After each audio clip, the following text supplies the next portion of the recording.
오늘도 귀한 찬양 감사합니다. 우리 지난 주간을 돌아보면서 여러분 마음 가운데도 하나님이 주신 큰 은혜가 있지요. 우리 하나님께서 한 주간 건강하게 지켜주셔서 감사합니다는 마음으로 하나님 앞에 찬양과 영광의 박수를 돌려드리겠습니다. 네, 감사합니다. 우리가 작은 것에 자꾸 감사하면 하나님께서 더 감사할 것들을 많이 보내주실 줄로 믿습니다.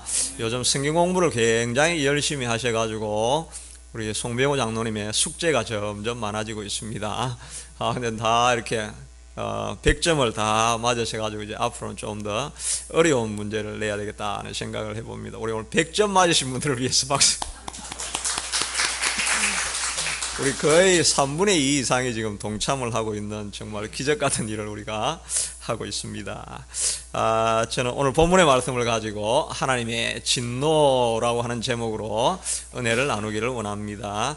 로마서는 바울이 자기가 지금까지 사역해왔던 모든 복음 전도 사역을 이제 총 요약해가지고 복음이란 무엇인가라는 것 하나의 논문과 같은 형식으로 보낸 이렇게 편지라고 할 수가 있습니다. 그래서 저도 이렇게 로마서를 할 때 설교를 로마서를 해야 되겠다라고 생각할 때 좀 어려움이 있은 것은 이게 안에 내용이 논문같이 이렇게 되어 있어가지고 이거 하다가 이제 이 성도님들이 좀 주무시면 어떻게 하나 그런 걱정도 있었지만은 지금까지는 그런 일이 없고 앞으로도 우리 성도님들의 수준이 있어서 이 모든 어려운 과정들도 이론적인 거 설명할 때도 큰 은혜가 임하게 될 줄로 믿습니다.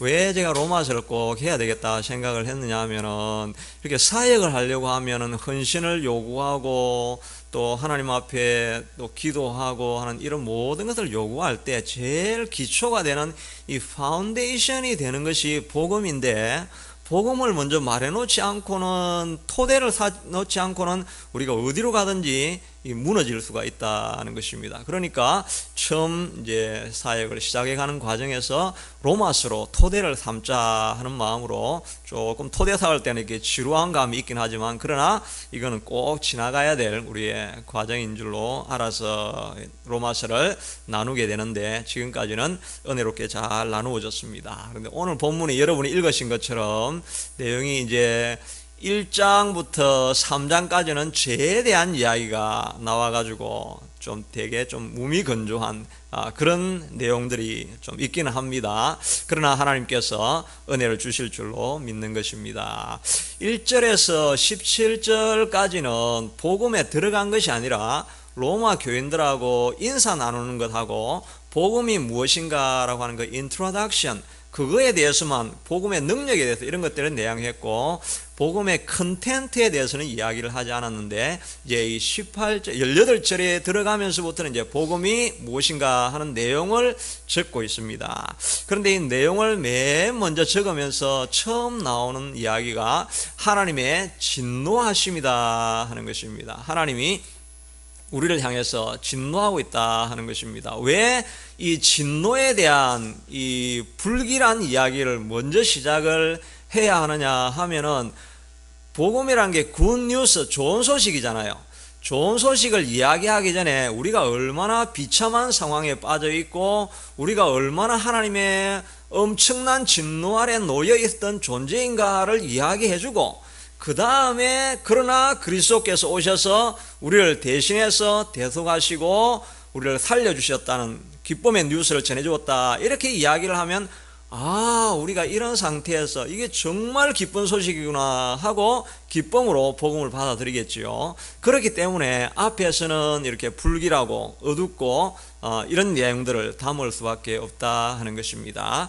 그래서 오늘 로마서 1장 18절에 볼 때 하나님이 왜 진노하셨는가 하는 것을 살펴보면 하나님의 진노가 불의로 진리를 막는 사람들의 모든 경건하지 않은 것 불의에 대하여 하늘로부터 나타나니 하나님의 진노가 불의로 진리를 막는 사람들 때문에 하나님이 노하셨다 하는 것입니다. 우리도 불의로 진리를 자꾸 가리게 되면 우리도 화가 나지요. 일본이 자꾸 독도를 자기 땅이다 이렇게 이야기를 하면 우리가 화가 나지요. 그래서 우리가 독도는 일본 땅, 일본은 한국 땅, 이렇게 이제 우리가 뭐 노래하기도 하고 이렇게 말을 짓기도 합니다. 또 우리가 아는 것처럼 위안부 사건 이런 문제도 이렇게 보면은 정말 얼토당토하는 말이지만 그들이 위안부가 자원해서 갔다 이런 이야기를 하고, 이런 이야기를 들으면 우리의 마음에 굉장히 분노가 치밀어 오른다고 이렇게 할 수가 있겠죠. 마찬가지로 하나님께서도 진리를 보여주셨는데 진리를 이렇게 누르고 있는 이 사람들의 상태를 보면서 하나님께서 진노하셨다라고 말씀하시는 것입니다. 그런데 어떤 진리를 하나님께서 이렇게 사람들이 누르고 있느냐 하는 것을 보여주는 것이 1장 19절에 있는 말씀입니다. 19절에 보니까 이는 하나님을 알만한 것이 그들 속에 보임이라. 하나님께서 이를 그들에게 보이셨느니라. 하나님께서 진리를 감추고 있는 사람들이 누르고 있는 것은 하나님이 존재하신다는 이 사실을 사람들이 분명히 알게 되는데 그걸 자꾸 늘려가지고 하나님이 없다라고 하는 것입니다. 특별히 두 가지 방식으로 하나님이 존재하신다는 것을 보여주고 있는데, 첫 번째는 우리의 마음속에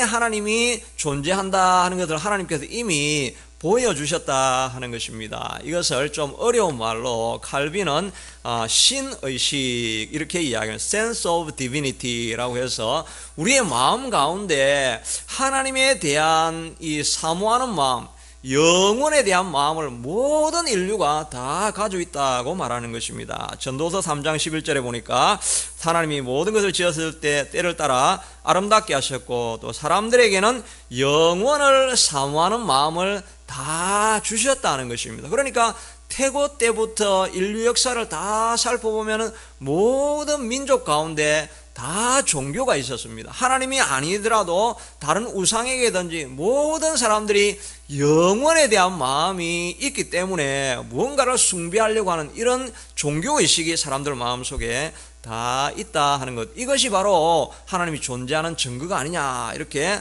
하나님께서 말씀하시고 있고, 둘째는 1장 20절에 보니까 창세로부터 그의 보이지 아니하는 것들 곧 그의 영원하신 능력과 신성이 그가 보여 만드신 만물에 분명히 보여 알려졌다 말하고 있는 것입니다. 온 만물 안에 만물을 자세히 살펴보면은 그 안에 무언가 거룩한 신성이 담겨져 있다는 것을 사람들이 모두가 알 수 있게 되게 그렇게 하나님께서 만들어 놓으셨다 하는 것입니다. 그래서 이것을 하나의 이론으로 만들어서 신존재 증명이라고 이렇게 한 그 윌리엄 팔리라고 하는 사람이 논증을 했는데, 광야를 막 지나가다가 아주 기괴한 바위가 있다 이렇게 하면 사람들이 생각할 때 저게 좀 기괴하긴 하지만 수백 년간의 바람이 불고 풍토작용이 일어나고 이렇게 하면서 저의 모양이 우연히 저렇게 만들어졌다 이렇게는 할 수가 있습니다. 그런데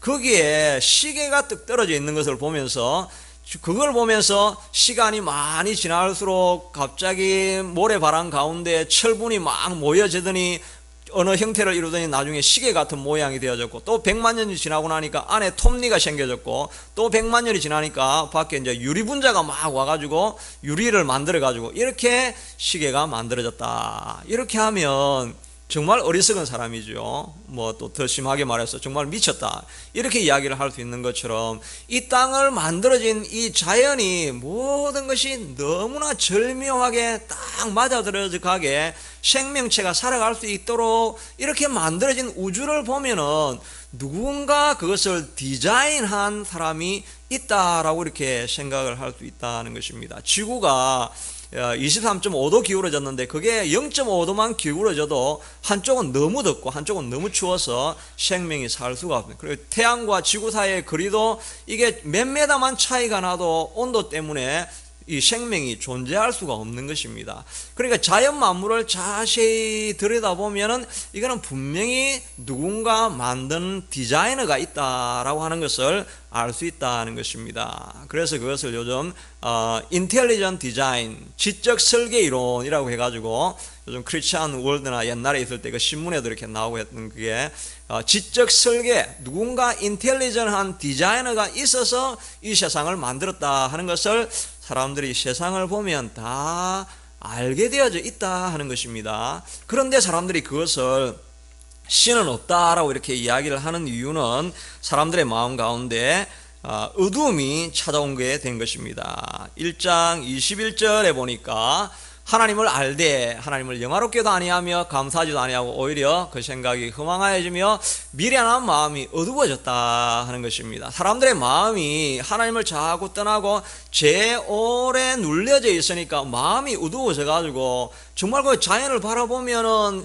하나님이 계시겠다는 걸 자연스럽게 느낄 수 있게 되어진 존재인데 그걸 자꾸 눌러서 하나님이 없다라고 하면서 불경건한 삶을 살아가는 이런 상태를 보면서 하나님이 진노하시고 형벌을 내려야 될 상황에 우리가 빠져 있다 이렇게 말씀하시는 것입니다. 그런데 사실은 우리가 불신자들이 뭐 이런 이론을 이야기해도 잘 믿지는 않습니다. 그래서 하나님께서 특별하게 우리가 하나님을 만날 수 있게 되도록 성경을 주셨고 또 하나님께서 개인적인 체험을 통해서 하나님을 만나게 해주셨다 하는 것입니다. 제가 이 설교를 준비하면서 다른 분 설교를 들어보니까 장경동 목사님이란 분이 계시죠. 뭐 우습게 재미있게 이렇게 말씀을 하시는데 그분도 상당히 영적인 체험이 있으신 분이더라고요. 그래가 자기가 이제 신학교 다닐 때 다른 사람들은 다 이제 다른 데 가고 이렇게 했는데 자기는 뭐 갈 데도 없고 부모도 반대하고 이렇게 하니까 방학 때 하나님이 왜 성경을 만들어 줬는가 그걸 알고 싶어 가지고 성경을 막 읽기로 결단을 해 가지고 삼각산에 올라가 가지고 15일 동안 성경을 열심히 읽었다는 것입니다. 하나님의 뜻을 알기 위해서 열심히 15일을 읽고 나니까 너무너무 외롭더라는 것입니다. 도저히 외로워가지고 거기에 있을 수가 없어가지고 집으로 내려가야 되겠다 그래가지고 집에 내려가서 이제 성경책을 계속해서 읽고 있는데 정말 그때 자기가 하나님의 음성을 들었다 하는 것입니다. 하나님의 음성이 중저음 바리톤 이래 음성으로 하나님께서 들려주신다고 이렇게 말씀하십니다. 그래서 자기가 성경을 열심히 읽고 있는데 음성이 들리면서 경동아 하는 이런 음성이 확 들리더라는 것입니다. 그렇게 하면서 너는 왜 내가 만물을 만들었는 줄 아느냐, 내가 왜 성경을 기록했는 줄 아느냐, 내가 왜 너를 창조한 줄 아느냐 하면서 말씀하시기를 내가 이 모든 만물을 통해서 영광을 얻기 위해서 이 모든 만물을 창조했느니라 이런 음성이 들려오더라 하는 것입니다. 그래서 자기는 확실하게 알았다는 것입니다. 모든 만물이 하나님의 영광을 돌리기 위해서 만들어졌다는 것을 알았는데 그 음성을 듣는 순간에 가슴이 정말 벅찬 감격과 기쁨이 막 흘러넘치더라 하는 것입니다. 정말 여러분 말씀을 듣기 위해서는 집중해서 15일, 20일을 집중해서 하나님만 자꾸 찾으려고 경험해 보십시오. 그렇게 하면 정말 하나님을 반드시 만나게 됩니다.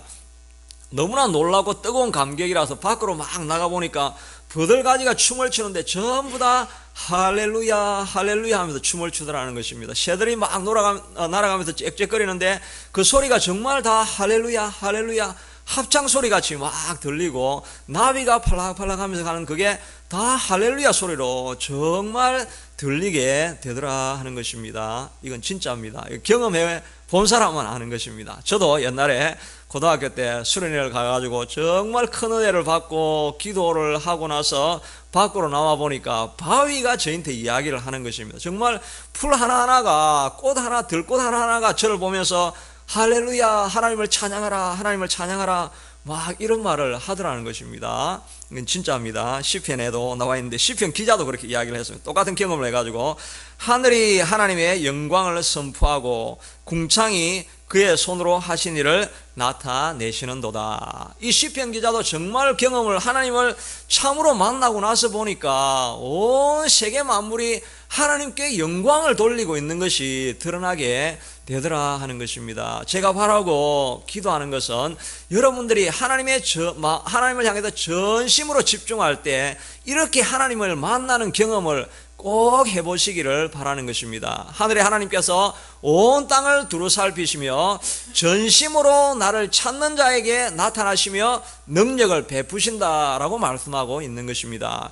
여러분 가운데 하나님을 만나기 위해서 교회당에 오지만 정말 하나님을 사모하는 마음은 있고 또 예배도 열심히 참석하는데 어떤 사람들의 경우는 마음에 감격이 안 생기는 것입니다. 정말 하나님을 위해서 일하고 싶은 뜨거운 열정이 막 복받아 올라서 뭔가를 해보고 싶고 하는 이런 열정과 소원이 막 일어나야 되는데 그런 것을 일어나는 사람들을 많이 보는데 자기에게는 혹시 그런 일이 일어나지 않는다 이렇게 할 때 하나님 앞에 전심을 다해서 하나님 찾아보시고 하나님 꼭 만나기를 원합니다 이런 마음으로 사모하는 마음으로 작정해서 기도하면 하나님께서 찾아오시고 만나주는 일이 있게 될 것입니다. 저는 늘 기도하면서 우리 예배가 그런 예배가 되었으면 좋겠다는 생각을 해보게 됩니다. 예배할 때마다 사람들이 와서 큰 감동 가운데 하나님을 직접 체험하고 열정이 흘러넘쳐나게 되는 이런 예배가 되기를 위해서 기도하고 준비하게 되는 것입니다.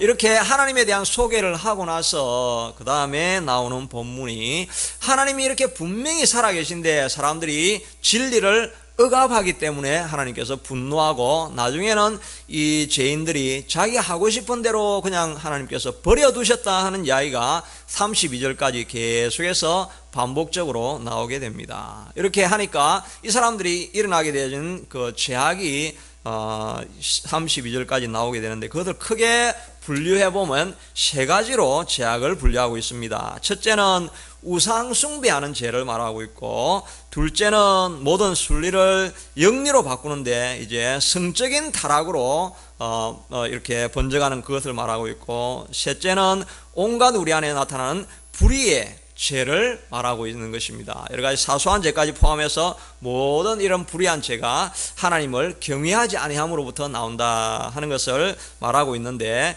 짧게 이 세 가지를 살펴보면서 하나님이 싫어하는 이 일을 떠나서 하나님이 기뻐하시는 일을 우리가 향해서 나아가기를 원하는 것입니다. 첫째는 하나님의 우상 숭배하는 것을 하나님이 가장 싫어한다는 것입니다. 로마서 1장 23절입니다. 우리 스크린 보면서 같이 한번 읽어볼까요? 시작. 썩어지지 아니하는 하나님의 영광을 썩어질 사람과 새와 짐승과 기어다니는 동물 모양의 우상으로 바꾸었느니라. 하나님께서 우상을 섬기는 것은 구약에도 반복적으로 우상을 섬기지 마라 하는 이야기가 나옵니다. 레위기 26장 1절에도 보니까 너희는 자기를 위하여 우상을 만들지 말지니 조각한 것이나 주상을 세우지 말며 너희 땅에 조각한 석상을 세우고 그에게 경배하지 말라. 우상을 섬기지 말라고 구약에서부터 반복적으로 이렇게 말씀하고 있습니다.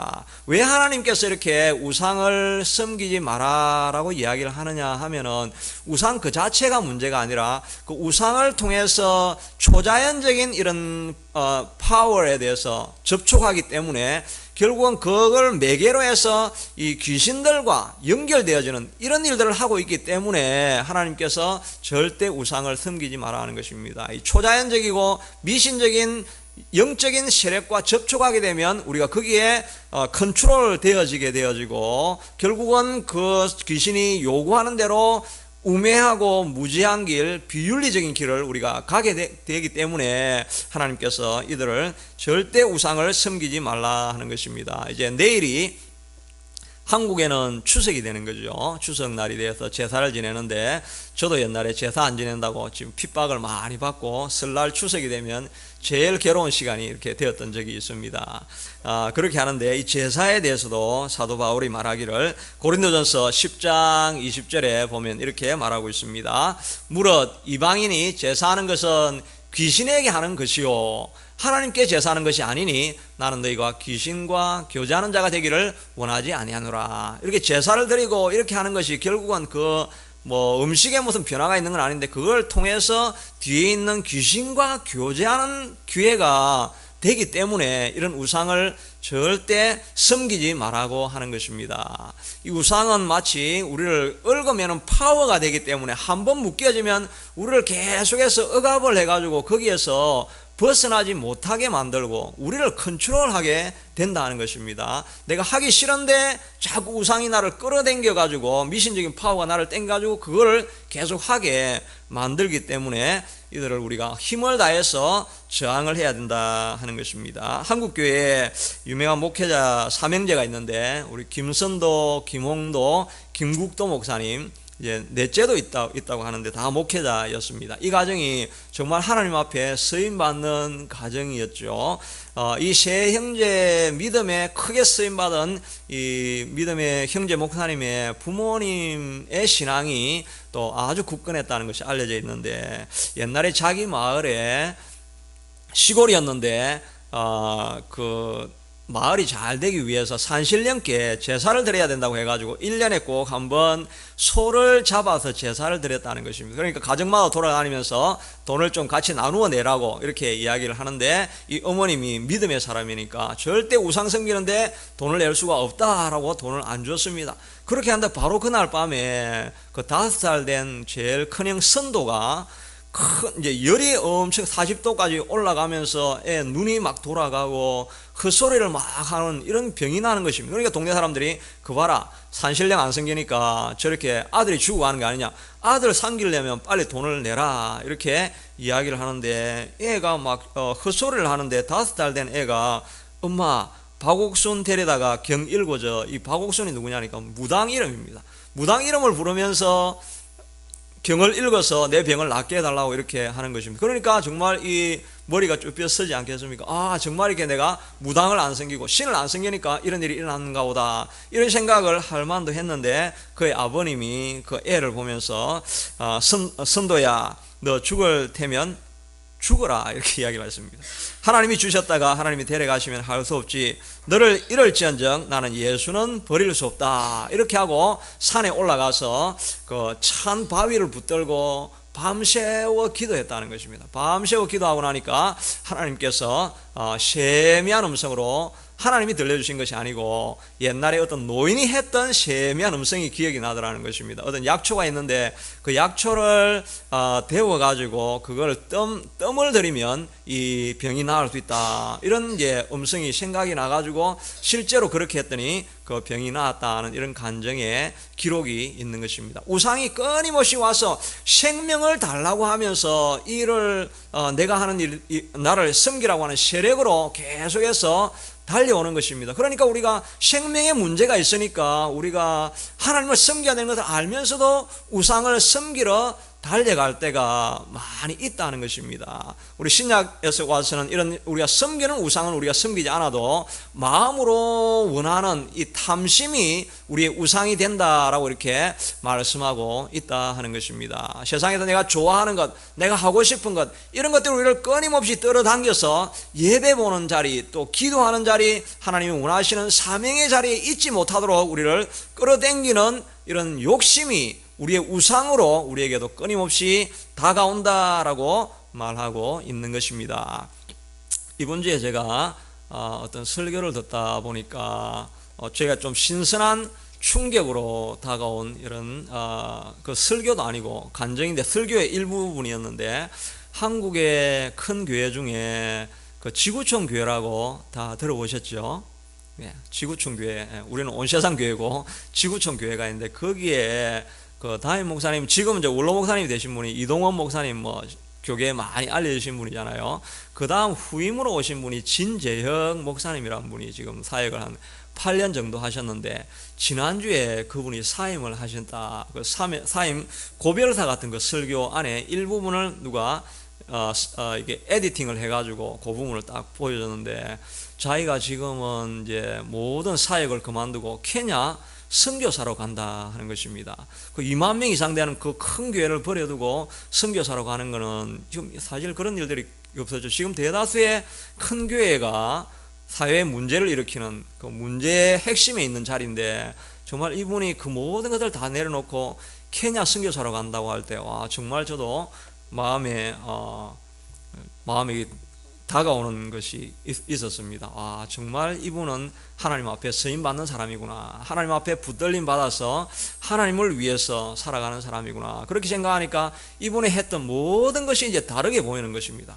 이 사람 안에 있었던 것이 진정한 하나님이구나. 말 그대로 그냥 우리는 설교하고 끝내는데 이 사람은 정말 삶으로 자기의 가르쳤는 말을 드러낸다는 것이 신선한 충격으로 저에게 다가오게 되어졌고 저를 돌아보는 시간도 되어졌습니다. 말씀드리려고 하는 것은 이분이 이런 결정을 하기까지 끊임없이 자기를 당기는 것이 있었다는 것입니다. 어떻게 해서 이렇게 이 자리까지 왔는데, 어떻게 해서 내가 훈련해서 교회가 이렇게 잘 되고 있는 이런 과정인데 이거를 놓으려고 하니까 끊임없이 잡아당기는 탐욕은 아니라 할지라도 하여튼 그런 어떤 세상적인 이런 요구하는 이런 것들을 다 내려놓고 이 자리를 버리려고 할 때 이것이 참 쉽지 않은 일이라는 것입니다. 바로 이것이 우리의 일종의 우상이라고 할 수가 있을 것입니다. 이런 것들을 다 내려놓은 마음을 가지고 정말 하나님이 부르시는 자리로까지 가기는 쉽지 않은 길인데, 이 땅을 살아가면서 우리 속에서 얼마나 많은 이런 우상들이 우리에게 찾아오고 있는 것입니까? 그러나 우리가 이 모든 것을 내려놓고 하나님이 기뻐하시는 길로 다 달려가시는 저와 여러분이 될 수 있게 되기를 바라는 것입니다. 둘째는 이 사람들의 죄악에 대해서 정욕을 따라 살지 말라 하는 것입니다.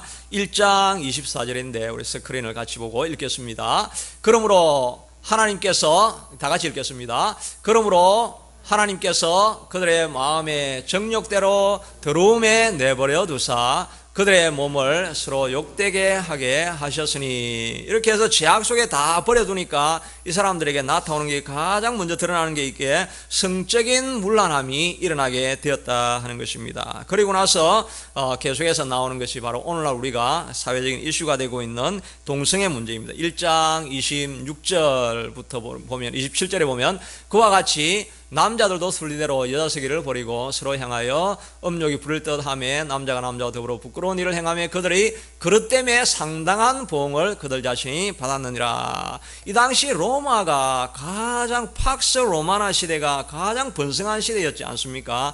그래서 이 로마 이 도시 안에 가장 큰 이슈가 바로 이런 성적인 문란이 문제였고 성병이 가장 큰 이슈였다는 것이 모든 기록에 다 나와 있는 것입니다. 그러니까 특별히 사도 바울이 로마서를 통해 가지고 몇 군데 계속해서 이런 좀 입에 닿기도 민망한 이런 이야기들을 계속해서 반복하고 있는 것은 그 당시 그렇게 문란한 일들이 많이 있었다는 것입니다. 그런데 우리가 이걸 통해서 알 수 있는 것은 이 남자와 남자가 더불어 이게 바로 동성애 문제인데, 이거에 대해서는 성경에 분명하게 그들의 그릇됨이라고 원문에 봐도 이것은 error, 잘못된 것이라고 분명하게 나와져 있는 것입니다. 구약 성경에도 보면 레위기 18장 22절에 보면 너는 여자와 동침한 같이 남자와 동침하지 말라, 이는 가정한 일이다 라고 분명하게 말하고 있고, 신약 성경에도 고린도전서 6장 9절에 보면 미혹을 받지 말라, 음행하는 자나 우상 숭배하는 자나 남색하는 자는 다 하나님의 나라를 유업으로 받지 못하라니, 남색한다는 이 말이 다 동성애를 말하고 있는 것이죠. 그러므로 사회에서 지금 다른 모든 것이 어떻게 흘러가든지 간에 성경은 분명하게 이것은 죄라 하는 것을 지적해 주고 있다 하는 것입니다. 그러나 우리가 지혜롭게 이 문제를 대해야 되겠죠. 그러나 죄는 미워하지만 그 사람들을 혐오해 가지고 그 사람들하고 자꾸 싸우고 이렇게 하니까 자꾸 더 이슈가 돼 가지고 그 사람들에게 기회를 주게 된다 하는 것입니다. 그런 사람들 가운데 스트러글 하고 있는 사람들도 많이 있기 때문에 우리가 할 일은 죄는 분명하게 선을 그어서 무엇인지 알아야 되지만 끊임없이 우리가 그 사람들을 위해서 기도하고 돌아오기를 위해서 간구하는 일들이 계속해서 있어야 할 것입니다. 여기에 정욕으로라고 하는 이 말이 원래 히브리 말로는 에피테미아라고 하는 이 말입니다. 이 말은 말 자체는 원래 그냥 패션, desire, 열정이나 소망함, 이런 그냥 중립적인 말인 것입니다. 그런데 이걸 잘못 쓰면은 이것이 성적인 타락으로 넘어가는 것이고, 그러나 이 desire, 이 패션, 이걸 잘 쓰면은 우리가 그 열정을 가지고 더 좋은 하나님 나라의 일을 위해서 쓸 수 있게 된다 하는 것입니다. 사도 바울은 빌립보서 1장 23절에 내가 그 두 사이에 끼었으니 떠나서 그들과 함께 있을 욕망을 가진 이것이 더욱 좋으나, 하늘나라에 가려고 하는 이 욕망, 이것도 에피테미아라는 같은 말이 됩니다. 그 다음에 데살로니가 교회를 향해서도 말하기를 너희를 떠난 것은 얼굴이요 마음은 아니니 너희 얼굴 보기를 열정으로 더욱 힘쓰느니라. 여기 이 열정이라는 말도 에피테미아 같은 말입니다. 같은 desire, 패션이 있는데 이걸 잘못 쓰면 우리의 몸을 망치는 대로 가고, 이것을 잘 쓰면 하나님 나라를 위해서 그냥 평범하게 있는 것이 아니라 패션을 가지고 일할 수 있는 에너지가 되는 것이 바로 에피테미아라고 하는 것입니다. 그러니까 우리가 우리 속에서 이 악한 것을 자꾸 물리치려고 하지 말고, 이것을 이기는 방법은 우리 속에 자꾸 더 많은 좋은 열정이 우리 속에 가득 차게 하면 된다 하는 것입니다. 이 컵에 지금 물이 있는데 이 물을 우리가 자꾸 빼고 나면은 더 많은 공기가 들어가게 되겠죠. 이 마찬가지 원리가 되는 것입니다. 이 악한 생각이 자꾸 있는데 악한 생각을 자꾸 물리치려고 하면은 우리가 이걸 이겨낼 수가 없는 거예요. 죽을 때까지 우리의 이런 잘못된 열정은 우리가 끊임없이 가져갈 수밖에 없는 것입니다. 그런데 여기에 좋은 열정을 자꾸 우리가 채워 놓으면 이것이 들어올 자리가 없는 상태, 그때가 하나님이 기뻐하시는 온전한 열정을 가진 그런 때가 된다 하는 것입니다. 그러므로 우리가 이렇게 새벽에 나오고 예배 자리에 나오는 것이 무엇입니까? 바로 이 자리가 우리가 이 좋은 하늘의 생수를 자꾸 채우는 자리가 되는 것입니다. 자꾸 채워놓지 않으면 어떤 일이 납니까? 채워놓지 않으면 우리의 마음에 빈 공간이 있습니까? 빈 공간으로 남는 게 아니라는 것입니다. 그러면 세상같이 우리에게 자꾸 찾아와가지고 근심, 염려, 걱정, 두려움, 이것으로 시간을 보내게 되는 것입니다. 그런데 예배하는 자리에 와가지고 하나님의 은혜의 생수를 자꾸 담아놓으면 염려, 근심, 걱정이 들어올 자리가 없게 된다 하는 것입니다. 그럼 여러분 환경이 다 다르겠지만 새벽에 나와서 이렇게 기도할 때 제가 받는 것이 바로 이 하늘의 생수가 막 떨어지게 되는 것입니다. 우리 천장이 있지만 여기 딱 예배하다 보면 하늘의 생수가 막 저에게 떨어져 가지고 가득 채우는 것을 경험하게 되는 것입니다. 그걸 경험하고 나면 하루가 너무너무 힘이 나고 능력과 힘이 솟게 된다 하는 것입니다. 그러면 세상에 많은 열정이 있을 때 여러분의 삶 가운데 이런 좋은 에피테미아, 열정으로 날마다 채워서 하나님이 기뻐하시는 삶의 자리로 나아가는 저와 여러분이 될 수 있게 되기를 바라겠습니다.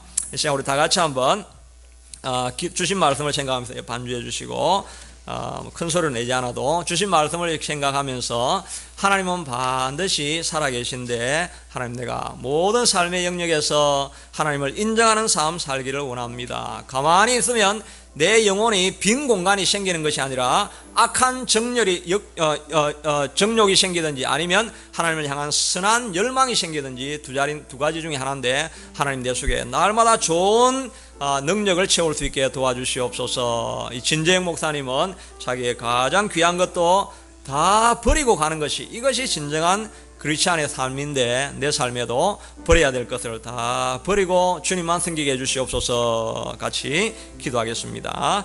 고마우신 하나님 감사합니다. 하나님, 쫓아가는 길들이 쉽지 않은 길들이 있습니다. 하나님의 이 세상에 살아갈 때 우리가 날마다 하나님의 도우심 없이는 하나님이 주시는 생수를 경험하지 못하면 하나님, 우리가 주님 이 세상의 악한 정욕으로 우리가 살아가는, 그래서 이 땅을 소진하는 하나님의 삶을 살아갈 때가 있습니다. 고마우신 하나님, 우리에게 날마다 찾아오시고 은혜로 찾아와 주셔서 하나님만을 섬기고 쫓아가는 주의 백성들 다 될 수 있게 되도록 하나님 도와주시기를 간절히 원하고 소원합니다. 이 아름다운 아버지 하나님이여 주님, 큰 교회를 사임하며 낮은 자리지만 죽어가는 자리 케냐를 향해서 나아가는 아름다운 목회자의 모습을 바라보면서 우리가 진정으로 추구하고 원하고 가져가야 될 열망이 무엇인지 하나님 바라볼 수 있게 도와주시옵소서. 이 땅을 살아가면서 끊임없이 악한 우상의 세력이 우리에게 찾아와서 하나님 외의 것을 섬기게 해달라고 끊임없이 요구할 때마다 하나님을 붙들고 믿음으로 이 믿음의 싸움을 전진하며 달려가는 우리가 다 될 수 있게 되도록 하나님 축복해 주시기를 간절히 원하고 소원합니다. 우리 하나님, 우리를 도와주시고 우리를 함께 해주셔서 날마다 이 은혜 가운데 우리가 머무를 수 있게 축복하여 주시옵소서. 이 땅은 하나님 앞으로 나아가지 아니하는 모든 백성들 가운데서는 하나님의 진노가 머물러 있다고 말씀하셨는데, 우리가 이 땅을 살아가면서 하나님을 두려워할 수 있게 하시고 우리 주변에 일어나는 모든 죄악의 세속 물결에 흔들리지 않는 우리가 될 수 있게 도와주시기를 간절히 원하고 소원합니다. 하나님께서 채워주시는, 날마다 부어시는 생수가 없이는 우리의 속에 온갖 세상 더러운 정욕들이 우리를 지배하고 살아갈 것인데, 이 모든 것을 이기며 나아가는 우리가 될 수 있게 하여 주시옵소서. 한 목회자가 가졌던 모든 것을 내려놓고 가장 낮은 자리로 내려가며 진정한 그리스도인의 길을 걸어가는 것을 바라보면서 우리의 마음에 다 공감이 있는데, 하나님 우리의 삶 가운데서도 진정 무엇을 추구하며 쫓아가는 것이 그리스도의 삶인지 기억할 수 있게 되도록 도와주시고, 세상의 모든 욕심을 내려놓고 그리스도만 섬겨가는 우리가 다 될 수 있게 축복하여 주옵소서. 예수님 이름으로 기도드리옵나이다. 아멘.